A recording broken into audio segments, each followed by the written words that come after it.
Good morning. Good morning. Welcome to the program. Yeah, so it is, oh my goodness, it's half of the month. It's July 13th of 2024. We are here and we will get the job done. So welcome, welcome. Remember, you're a stakeholder to what we're doing. You're not a spectator. We don't expect you to sit at the fence. Now, soon when you finish, I'll come and become the governor. And you won't even be able to wash the plates. Purpose of becoming the governor. So if you want to be part of what we're doing now, this is the time to be fully engaged because things are changing faster than you can imagine. You know, the more you look, the lesser and lesser you see. So please join us today. My name is Chimamanda. And of course, help us to share, like, subscribe, hit the notification button, get people involved. Don't sit at the fence because people, oh my God, I'm hearing this. But after you finish and go back to your bedroom, what are you doing with the information? Your emotionality is not going to help the situation. Oh my God, who are these people? Oh, this is what they've been saying. What are you doing about it today that you've heard about it? What are you doing? Have you called Ninas? Have you reached out? Or you just get emotional because that's what we like to do. Oh my God, and yeah, well, is this what Fulanis are doing? We've been talking about this. And if you continue to sit in your corner and go in and collect dollars and pounds and make money, you won't be able to enjoy it because the Fulanis, they have devised a plan to come behind your backyard. The only reason why you're not moving forward is because your enemies are running the business or your daily affairs. That's why you're not moving forward. They are in charge of your space. So please, this is not the time anymore to be emotional, to be calling God, remove God from this mess. This is our mess and we need to clean up. So welcome. Let me not get too excited. Thank you so much, Sister Munachi. Thank you, our viewers. Thank you for coming once again. We can see our early birds already logging in. Thank you very much. And then if you are seeing this video for the first time, please watch till the end and look for other videos like this. Very educative, very informative. You need the information. Remember, you are a stakeholder, like my sister said, to the land in question, and you have something to do. Don't feel powerless. Don't feel hopeless. No, no, no, no. There's a reason God gave you this brain. It's for you to use it. And there's a template already on the table. Exactly, exactly. So you have a role to play, and you are able to play that role. And we move. My name is Equi. I live in Lexington. Continue to help us share, like, and subscribe. And then my sister will pull up a first video. And later on, we'll run commentary on these videos and to break it down more for you. Thank you. Context of a more nuanced understanding of tyranny, please permit me to tell you a personal story. About 2 years ago, I gave a press interview in which I said that the Catholic Church in Nigeria had become too much about money. Any honest-minded person knows this is true. It is flagrantly, self-evidently true in so many churches all over this country. And the point of calling this out is so that church leaders might curtail this unchristian practice, which is driving people away from attending services. Anyway, this criticism of mine appeared to upset quite a few church leaders.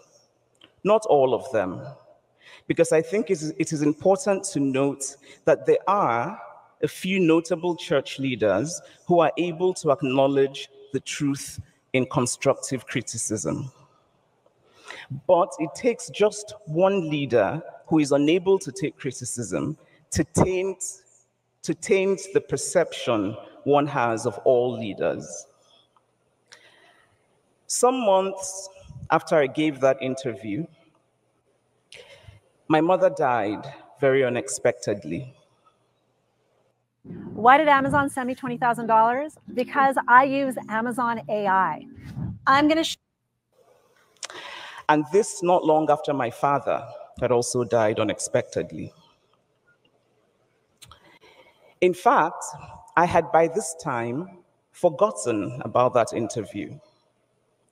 But the priest in my hometown, a man called Christopher Eze, had not.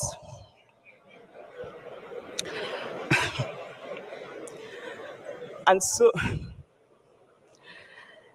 so at my mother's funeral, while my siblings and I sat in the front pew, our minds still in disbelief and our hearts broken with grief, this priest began to crudely and verbally attack me for daring to criticize the church.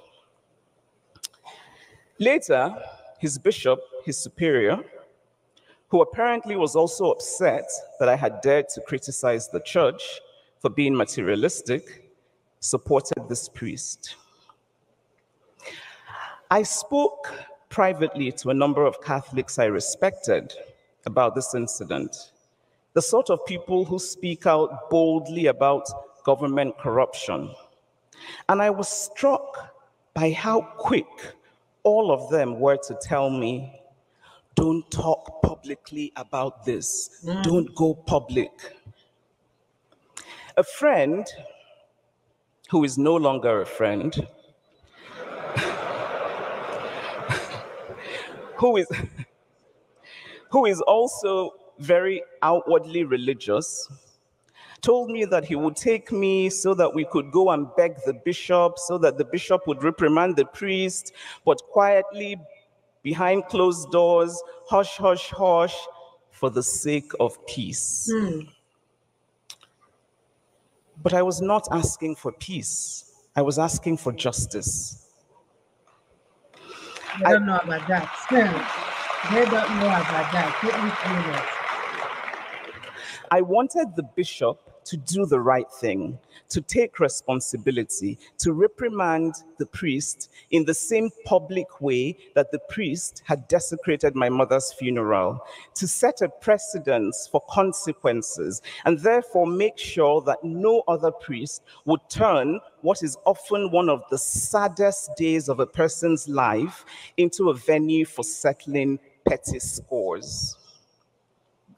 Anyway, that did not happen. I can tell you that as I stand here, I am still filled with a shimmering, glowering, unending rage.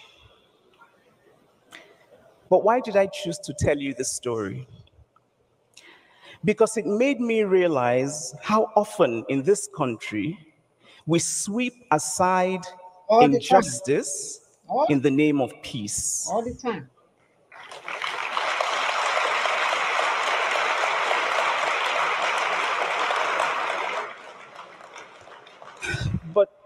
But it is always a fragile and hollow peace. Yep.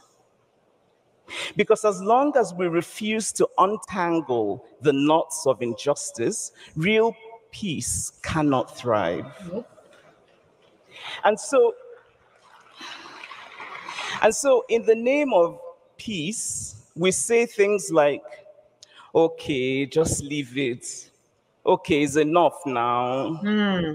Okay, it was very bad, but you should just stop talking about it. Okay, just manage it now, we don't do. And by saying these, we continue to make mediocrity our norm. We fail to hold leaders accountable, and we turn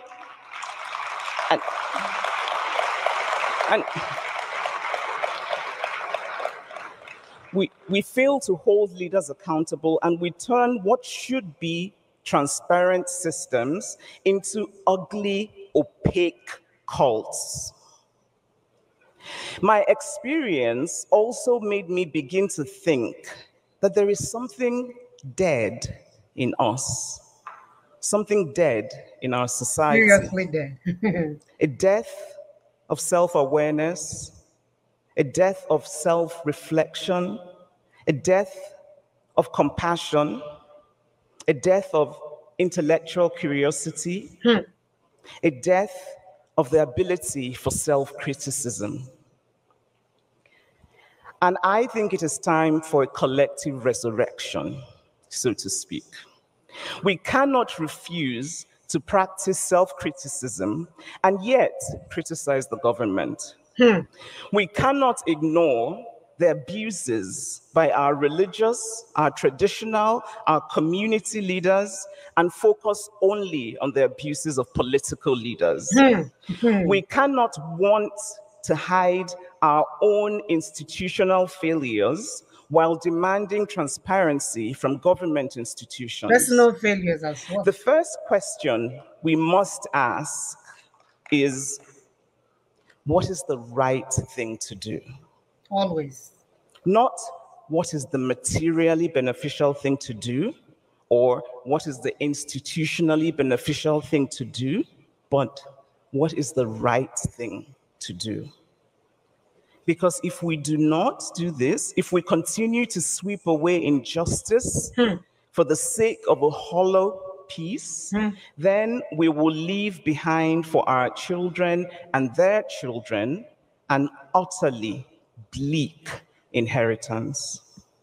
You can say that again, sister. You can say that again.